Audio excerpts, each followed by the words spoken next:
HT news India, सच के साथ। प्रजासत्ताक दिनी वर्ध्यात हेल्मेट रॅली, वाहतूक नियमांबाबत जनजागृती। प्रजासत्ताक दिनाचे औचित्य साधत वर्धा शहरात आज भव्य हेल्मेट रॅलीचे आयोजन करण्यात आले।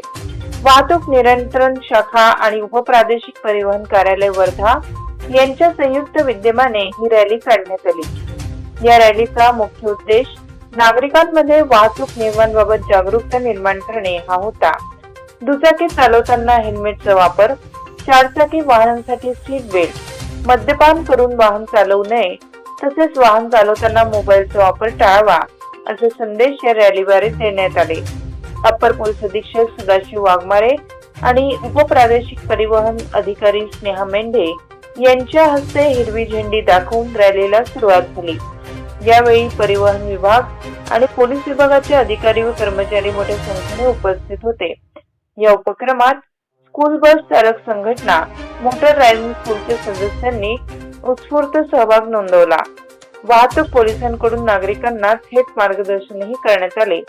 डॉक्टर बाबासाहेब आंबेडकर पुतळ्यापासून सुरू झालेली ही रॅली शहरातील प्रमुख चौकातून मार्गस्थ होत पुन्हा त्याच ठिकाणी समारोपास आली। या हेल्मेट रॅलीमुळे वर्धा शहरात सुरक्षित वाहतुकीबाबत सकारात्मक संदेश पोहोचला आहे। विशेष प्रतिनिधी यूसुफ पठान, वर्धा। ऐसी ही ताजा तरीन खबरों को पाने के लिए हमारे चैनल को सब्सक्राइब करें और बेल आइकन दबाना ना भूलें। धन्यवाद।